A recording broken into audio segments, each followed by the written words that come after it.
আসসালামু আলাইকুম রহমতুল্লাহ। আমি লিজা আক্তার আমাদের ইউটিউব চ্যানেল থেকে জানাচ্ছি আপনাদের সবাইকে স্বাগতম। আজকের ভিডিওতে আমি আলোচনা করব শঙ্খমূলের উপকারিতা নিয়ে। প্রিয় দর্শকবিন্দু, শঙ্খমূলের উপকারিতা জানতে সম্পূর্ণ ভিডিওটি না টেনে মনোযোগ দিয়ে দেখুন। শঙ্খমূল একটি অত্যন্ত কার্যকারী ভেষজ উপাদান যা আয়ুর্বেদিক চিকিৎসায় ব্যাপকভাবে ব্যবহৃত হয়। এটি হজম শক্তির বৃদ্ধি, গ্যাস্ট্রিকের সমস্যা দূর করা এবং ত্বকের উজ্জ্বলতা বাড়াতে দারুণ ভূমিকা পালন করে। পাশাপাশি এটি প্রাকৃতিক যৌন উদ্দীপক হিসেবেও বেশ পরিচিত।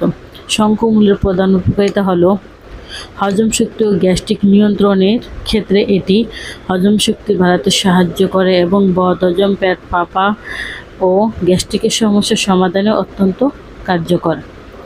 এছাড়াও আমাশা হলে শঙ্খমূলের বয়স ৩-৪ চামচ নিয়মিত খেলে দ্রুত উপকার পাওয়া যায়। এটি অ্যান্টিব্যাকটেরিয়াল হিসেবে কাজ করে এবং অন্ত্রের কৃমি দূর করতে সহায়তা করে। এছাড়াও আয়ুর্বেদিক মতে শঙ্খমূল শারীরিক সক্ষমতা, শক্তি ও চাহিদা বৃদ্ধিতে একটি দারুণ প্রাকৃতিক টনিক হিসেবে কাজ করে। এছাড়াও রক্তচাপ নিয়ন্ত্রণের ক্ষেত্রে এতে প্রচুর পরিমাণে পটাশিয়াম এবং খনিজ উপাদান রয়েছে, যা রক্তচাপ নিয়ন্ত্রণে রাখতে সাহায্য করে।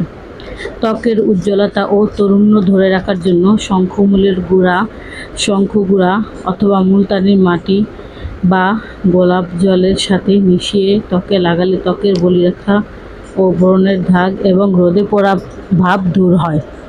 ব্যবহার বিধি: হজমজনিত সমস্যায় 1 চা চামচ শঙ্খমূলের গুঁড়া হালকা গরম পানিতে মিশিয়ে প্রতিদিন সকালে খালি পেটে খাওয়া যেতে পারে। ত্বকের যত্নে এর গুঁড়া প্যাক হিসেবে ব্যবহার করা হয়। আমরা আয়ুর্বেদ চিকিৎসা দিয়ে থাকি। আয়ুর্বেদ ওষুধ বিভিন্ন গাছগাছরা, লতাপাতা দ্বারা তৈরি করা হয়। এর কোনো পার্শ্ব প্রতিক্রিয়া নেই। আয়ুর্বেদ ওষুধ মানবদেহের জন্য খুবই গুরুত্বপূর্ণ ভূমিকা রাখে। তাই আসুন আমরা আল্লাহর দেওয়া গাছগাছলা দ্বারা চিকিৎসা নেই, নিজেও সুস্থ থাকি, পরিবারের সবাইকে সুস্থ রাখি।